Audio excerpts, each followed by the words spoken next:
Quand on rentrait là-bas, tu ne savais pas à quelle heure tu allais sortir. Hein? C'est Dieu qui dirige. Les prophéties ne faisaient que sortir. Patati patata. Tu arrives, tu sais à l'heure où tu arrives. Mais personne ne savait l'heure où il partait. Amen. Et c'est comme ça qu'on grandit avec Dieu. L'implication personnelle. Quand on donne son temps à Dieu. Quand on ne regarde pas, Seigneur, j'ai un travail à faire. Non. Alléluia. Je vous ai déjà donné cet exemple le jour où, la première fois que je suis venu à Nancy, que maman et tous les hommes de Dieu ont prié pour moi. Ils sont là, c'est la vérité. Le train m'a attendu à la gare. Parce que l'heure était déjà arrivée du départ, mais maman ne pouvait pas arrêter la prière. Et qu'est-ce qu'on a fait? On a continué la prière. Après, papa Jacob a pris la voiture, on est parti quand même. Mais l'heure du train avait dépassé. Mais le train était à la gare. Il attendait le train. Alléluia. Et je vous assure, quand je suis arrivé à la gare, j'ai demandé, ils ont dit le train est en panne. J'ai mis le pied dans le train a démarré. La panne était finie. Je me demande même si le technicien est mort sous les roues. Alléluia. Alléluia. Je vous assure, c'est une histoire vraie que moi j'ai vécue. Le train m'a attendu. Un autre exemple, j'étais avec Papa Talingano. On était chez moi, il écrit une lettre à sa femme, on doit déposer à Roissy pour sa femme en Centrafrique. Mais je lui dis, papa, fais vite, l'heure avance, on ne sait pas s'il y a le bouchon. Il me dit, de quoi tu t'inquiètes? Il s'en foutait royalement. Il a pris son temps pour écrire 2-3 mots. Je dis, mais après c'est moi qui va se faire engueuler parce qu'on est arrivé en retard. Non, il a pris son temps, bien mettre son enveloppe. Et puis il me dit, viens, on part. Sur la route, il chantait. On arrive à Roissy, l'avion est en panne. Et il rigole. Et on arrive, quand je me garais, il y avait une femme qui court après nous avoir vus, qui dit, Papa Talingano, je rêvais de toi cette nuit, que tu venais me déposer une enveloppe pour ta femme. Il continuait de rigoler. Il a donné l'enveloppe. Et on est parti. Je n'ai même pas dit, je n'ai pas osé demander quand est-ce que l'avion sera réparé. Je dis, ce n'est plus mon problème. J'ai reçu une leçon. Alléluia. Alléluia. Alléluia. Alors je vais vous poser une question. Cet homme,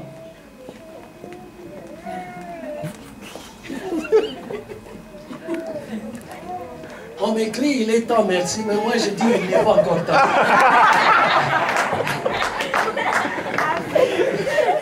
J'aime beaucoup l'écriture de ma soeur, c'est très beau. Mais ma soeur, si je ne finis pas, personne ne sort ici. T'inquiète pas, j'en ai que pour quelques minutes. Parce que si tu n'entends pas la fin, même si tu chantes après, cette chanson ne sera pas bien. Amen. Amen. Pardonnez-moi, faites quand même, je viens de loin, aidez-moi un peu. Prenez sur vous. Les beignets resteront là où ils sont. Vous allez les réchauffer. Amen. Amen. Amen. Maintenant, je vais poser une question pour que vous compreniez le temps de l'achèvement. C'est ça qui m'a bouleversé, je peux dire, tout m'a bouleversé, mais ce point-là m'a vraiment mis hors sujet, si je puis ainsi m'exprimer. Alors cet homme-là, suivez bien, et vous allez comprendre le pourquoi que Dieu a commencé par la migration. Après la migration, c'est qu'il a déposé à Noé, et ensuite, maintenant, on arrive à l'achèvement. Cet homme, on nous dit, il savait qui il était, il savait pourquoi il était venu sur la terre, il a reconnu le Seigneur. Ce n'est pas Jésus-Christ qui lui a dit, je suis Jésus le Christ, ce n'est pas lui. C'est Jean le Baptiste, en le regardant, qui a dit, voici l'agneau de Dieu qui ôte le péché du monde. Il n'a pas dit à Jésus, il a dit aux disciples qui étaient à côté de lui. Donc, il a discerné Jésus-Christ. Cet homme qui discerne cela, cet homme qui sait que Jésus est le roi, il connaît l'architecture du royaume de Dieu. Maintenant arrive la question qu'il pose. Pourquoi pose-t-il maintenant cette question? Luc chapitre 7, le verset 20. La parole de Dieu me dit ceci. Jean-Baptiste nous a envoyés vers toi pour demander. Oh, pour demander. Es-tu celui qui devait venir? Ah, quelqu'un qui l'a reconnu. Quelqu'un qui sait qui il est. Quelqu'un qui a dit voici l'agneau de Dieu. Alors pourquoi pose-t-il aujourd'hui la question? Es-tu celui qui devait venir?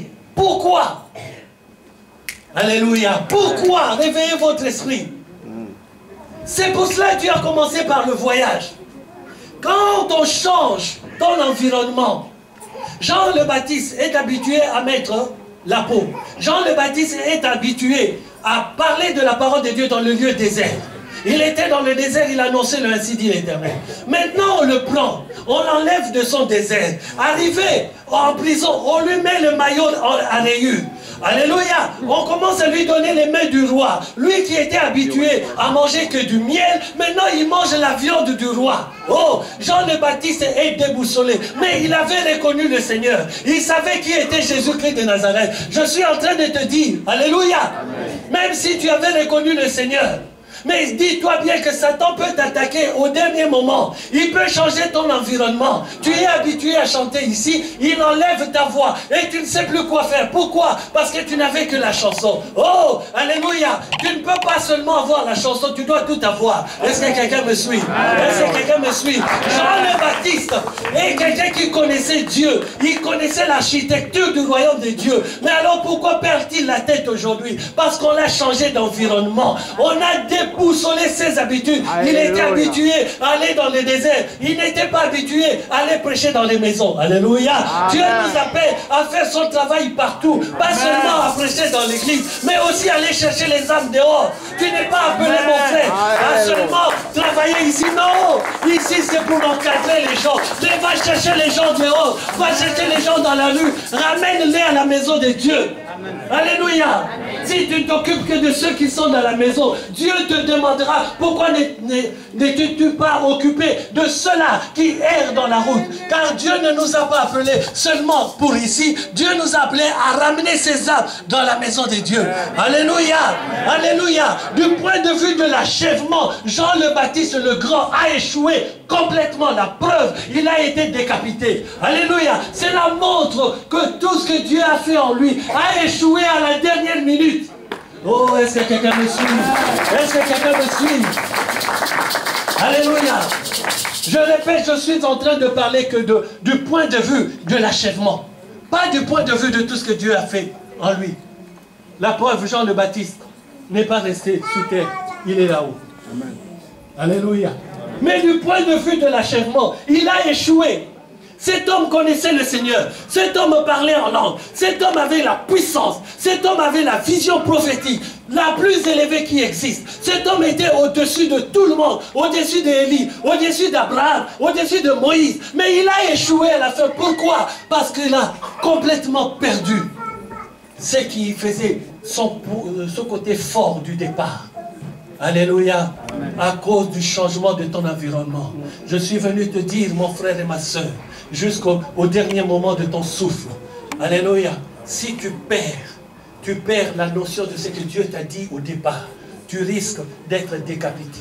C'est-à-dire, on t'enlève ce qui est le plus important, ta tête. Ce qui veut dire, tu as complètement échoué. Tu es passé à côté de la plaque. Est-ce que quelqu'un me suit? Est-ce que quelqu'un me suit? Alléluia. Est-ce que quelqu'un me suit? Alléluia. Ce n'est pas le début qui compte, la fin de toute chose est bien que son commencement. Alléluia. Amen. Alléluia. Amen. Le ministère pour les hommes de Dieu ne doit pas être un ministère historique. Dieu a fait en moi. J'aime un homme de Dieu à Paris, je dis j'aime. Mais lui, c'est toujours l'historique. Il y a 5 ans, Dieu avait fait ceci. Il y a 10 ans, Dieu avait fait ceci. Il y a 20 ans, et un jour, vous savez comment sont les Parisiens, il y avait un petit fou dans la salle, il se lève, mais pasteur, Dieu a fait il y a 10 ans. Dieu a fait il y a 5 ans. Dieu ne fait plus aujourd'hui. Depuis que tu es là, tu nous parles, on n'a rien vu. Tous les jours, on ne voit rien. Seulement, Dieu, j'étais en Angola, Dieu a fait. Dieu fait seulement quand tu vas en Angola. Dieu fait seulement quand tu vas... comme lui, il aime beaucoup la Suisse. Tout le temps, il est en Suisse. Et quand il revient de Suisse, Dieu a fait. Mais, le petit lui dit, mais pasteur, Dieu ne fait pas ici. Mais pourquoi il fait seulement quand tu es en Suisse? C'est seulement là en Suisse qu'il agit. Le ministère ne doit pas être historique. Le ministère doit être prophétique. Alléluia. Le ministère doit être prophétique. Maman doit se lever et dire, Cruz, tu seras ceci, ainsi dit l'Éternel. Et quand elle dit cela, c'est une vision prophétique. Cruz, qui reçoit, transforme la vision prophétique en vision apostolique. C'est-à-dire, ça impacte son esprit et il n'a pas encore vu, mais il commence déjà à construire l'arche. Il n'a pas encore vu la pluie, mais il coupe déjà les troncs d'arbres. Il n'a pas encore vu la pluie, mais il prévient déjà sa famille. Blanca, fais attention, le Seigneur va venir dans quelques instants. Alléluia. Alléluia. Alléluia. Alléluia. J'aime pour terminer la vision prophétique de Caleb. Et je m'arrêterai là. Caleb est arrivé avec Josué. Caleb dit une chose dans le livre de Josué, chapitre 14, le verset 6 à 13. Quelque chose qui m'a frappé. Il dit à Josué, je voudrais prendre l'héritage que m'avait donné Moïse. Merci, maman. L'héritage que m'avait donné Moïse. Mais quand je regardais les dates, quand Moïse le lui avait donné, il avait 40 ans. Maintenant, quand il le réclame, c'est 45 ans après. Il a 85 ans. Mais il ne dit pas qu'à 85 ans, je ne peux pas détruire les ennemis. Mais il dit ceci, donne-moi mon héritage. Avec l'aide de l'Éternel, je monterai, je détruirai ces gens-là. Mais il a quel âge? Il a quel âge? Il a quel âge? Alléluia! Pour te dire tout simplement, ne regarde pas à ce que ton corps dit. Regarde à ce que Dieu dit. Amen. Quel que soit l'âge, tu crois, c'est fini pour toi. Non, non, non, non, non. Je suis en train de parler à une personne. Amen. Ne crois pas que ta vie est finie parce que l'autre a dit tu es dépassé. Oh, je suis en train de parler à quelqu'un. Ne pense pas cela. Toi, pense, qu'est-ce que Dieu a dit à moi? Je suis créé à l'image, selon la ressemblance de Dieu. Tiens ça seulement. Tiens ça seulement. Que Dieu nous bénisse. Alléluia. Je vais pas... Pour que la sœur ne m'engueule pas la prochaine fois, je m'arrête et j'espère vraiment par la grâce de Dieu que le message est passé. Que Dieu vous aime de toutes mes forces. Je vous porte dans mon cœur. Que Dieu nous bénisse tous au nom du Seigneur Jésus-Christ.